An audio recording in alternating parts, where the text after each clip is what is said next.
ಸ್ವಲ್ಪ ಮೇಲೇಟ್ ಆಗ್ತಾ ಇದೆ, ಸ್ಯಾಕ್ರಿಫೈಸ್ ಮಾತಾಡ್ತಾ ಇದ್ದಾರೆ, ಅಧಿಕಾರ ಶಾಶ್ವತ ಅಲ್ಲ ಅನ್ನೋ ರೀತಿಯಲ್ಲಿ ಮಾತಾಡ್ತಿದ್ದಾರೆ. ಫಿಲಾಸಫಿ ಇವತ್ತು ನಿಮಗೆ ಅರ್ಥ ಆಗೈತೆ. ನಾವು ಮೊದಲಿಂದ ಮಾತಾಡ್ತೀವಿ, ಯಾಕಂದ್ರೆ when I follow more of Buddhism ಯಾವಾಗಲೂ ಇದ್ದೇಳಿ ಇರ್ತಕ್ಕಂಥದ್ದು. ಲೈಫಲ್ಲಿ ಫಿಲಾಸಫಿ ಅಂತಕ್ಕಂಥದ್ದು nothing is permanent. It's not about politics. It's not only about politics and power. The life it self is not very permanent. ಆಕಸ್ಮಿಕವಾಗಿ ಭಾಳಷ್ಟು ನೂರಾರು ಏರುಪೇರುಗಳಾಗ್ತವೆ. ಆಕಸ್ಮಿಕವಾಗಿ ಜನರು ಜೀವನ ಕಳ್ಕೊಳ್ತಾರೆ. ಆಕಸ್ಮಿಕವಾಗಿ ಸೌಕಾರನೂ ಆಗ್ತಾನೆ, ಬಡವನೂ ಆಗ್ತಾನೆ. ಸ್ಟೇಟಸ್ ಯಾವತ್ತೂ ಲೈಫ್ನಲ್ಲಿ ಪರ್ಮನೆಂಟಾಗಿ ಉಳಿಯೋಂಗಿಲ್ಲ.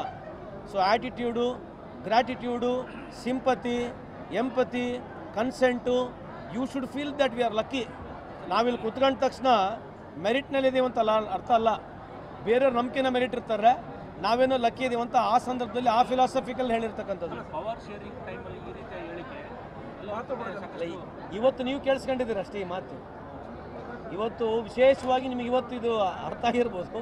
ಬಟ್ ಭಾಳ ಮೊದಲಿಂದನೂ ಈ ಚುನಾವಣೆಯ ವ್ಯವಸ್ಥೆಯಲ್ಲಾಗಿರಲಿ, ರಾಜಕೀಯ ವ್ಯವಸ್ಥೆಯಲ್ಲಾಗಿರಲಿ, ಸಾರ್ವಜನಿಕ ಜೀವನದಲ್ಲಾಗಿರಲಿ, ರಾಜಕೀಯ ಪ್ಲ್ಯಾಟ್ಫಾರ್ಮ್ ಅಂತ ಎಲ್ಲ ಪ್ಲ್ಯಾಟ್ಫಾರ್ಮಲ್ಲಿ ಮಾತನಾಡ್ತೀವಿ ನಾವು. ಅಲ್ಲ, ಈಗ ಮಾನ್ಯ ಮುಖ್ಯಮಂತ್ರಿಗಳು, ಉಪಮುಖ್ಯಮಂತ್ರಿಗಳು ಇಬ್ಬರು ಒಬ್ಬರು ಮನೆಗೆ ಹೋಗಿ ಪರಸ್ಪರವಾಗಿ ಕ್ಲಾರಿಟಿ ಕೊಟ್ಟಿದ್ದಾರೆ.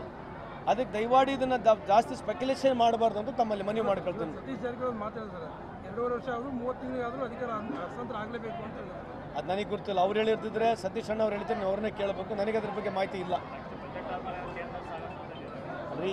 ಈಗ ನೀವು ಪದೇ ಪದೇ ಇದನ್ನೇ ಕೇಳಿದ್ರೆ ಏನು ಮಾಡೋಣ ಹೇಳಿ. ಈಗ ಬಿ ಎಲ್ ಒಗಳು ಈ ದೇಶದಲ್ಲಿ 32 ಬಿ ಎಲ್ ಒಗಳು ಸೂಸೈಡ್ ಮಾಡ್ಕೊಂಡಿದ್ದಾರೆ. ಯಾರು ಕೇಳೋದಿಲ್ಲ. ಬಿ ಎಲ್ ಒಗಳು ಇವತ್ತು ಈ ದೇಶದಲ್ಲಿ 32 ಬಿ ಎಲ್ ಒಗಳು ಸೂಸೈಡ್ ಮಾಡ್ಕೊಂಡಿದ್ದಾರೆ. ಅದು ಪ್ರಶ್ನೆನೇ ಇಲ್ಲ. ಸ್ವಿಸ್ ಬ್ಯಾಂಕ್ನಲ್ಲಿ ಇವತ್ತು ಕೇಂದ್ರ ಸರ್ಕಾರ ಈ ದೇಶದಿಂದ ಕಪ್ಪಣ ಎಷ್ಟೋಗಿದೆ ಅಂತ ಮಾಹಿತಿ ಇಲ್ಲ ಅಂತ ಹೇಳಿ ನಾಚಿಕೆಲ್ಲಾರಂಗೆ ಈ ಸರ್ಕಾರ ಹೇಳ್ತಾ ಇದೆ. ಸ್ವಿಸ್ ಬ್ಯಾಂಕ್ನಲ್ಲಿ 37,000 ಕೋಟಿ ಇದೆ, ಕಳೆದ 1-2 ವರ್ಷದಲ್ಲಿ ಜಾಸ್ತಿ ಆಗಿದೆ ಅಂತ ಹೇಳ್ತಾ ಇದೆ. ಈ ನಾಚಿಕೆಲಿರ್ತಕ್ಕಂಥ ಸರ್ಕಾರಕ್ಕೆ ಕೇಳೋರು ಯಾರಿಲ್ವಾ? ಅಲ್ಲ, ವಿರೋಧ ಪಕ್ಷದವ್ರು ಎಲ್ಲಿ ಹೇಳ್ತಾರೆ? ಪಾರ್ಲಿಮೆಂಟಾಗಿ ಕೇಳೋರು ಯಾರು? ಯಾಕೆ ವಿರೋಧ ಪಕ್ಷದವ್ರು ಯಾಕೆ ಕೇಳಬೇಕು? ಎಲ್ಲರೂ ಕೇಳಬೇಕು. ಪ್ರತಿಯೊಬ್ಬರು ಹಕ್ಕಿದೆ ಈ ದೇಶದಲ್ಲಿ. ನಿಮಗೂ ಅಷ್ಟೇ ಹಕ್ಕಿದೆ, ನನಗೂ ಅಷ್ಟೇ ಹಕ್ಕಿದೆ. 37,000 ಕೋಟಿ ಜಾಸ್ತಿ ಆಗಿದೆ ಅಂತೇಳಿ ಸ್ವಿಸ್ ಬ್ಯಾಂಕ್ ರೆಕಾರ್ಡ್ ತೋರಿಸ್ತಾ ಇದೆ. ಇವತ್ತು ಸದನದಲ್ಲಿ BJP ಸರ್ಕಾರ, ಮೋದಿ ಸಾಹೇಬ್ರ ಸರ್ಕಾರ ನಾಚಿಕೆಲ್ಲಾರಂಗೆ ಮಾಹಿತಿ ಇಲ್ಲ ಅಂತ ಹೇಳ್ತಾರಲ್ಲ. ಅಧಿಕಾರಕ್ಕೆ ಬರೋಕ್ಕಿಂತ ಮುಂಚೆ ಏನೆಲ್ಲ ಮಾತನಾಡಿದ್ರು? ಅದ್ರ ಬಗ್ಗೆ ಚರ್ಚೆ ಮಾಡೇನ್ರಿ? ಏನಾಗಲ್ಲ ಇದನ್ನೇ ಕೇಳ್ಕೊಳ್ತೀರಿ ನಮಗೆ.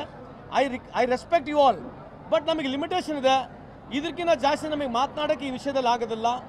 ನೀವು ಎಷ್ಟೇ ಪದೇ ಈ ಪ್ರಶ್ನೆ ಕೇಳಿದ್ರೆ ನನಗೆ ಉತ್ತರವಿಲ್ಲ ಅಂತ ಹೇಳಲಿಕ್ಕೆ ಇಚ್ಛೆ ಬಯಸ್ತೀನಿ. ಇನ್ನಷ್ಟು ಹೆಚ್ಚಿನ ಮಾಹಿತಿಗಾಗಿ ಫಾಲೋ ಮಾಡಿ ಬ್ರಿಗೇಡ್ ನ್ಯೂಸ್ ಕನ್ನಡ.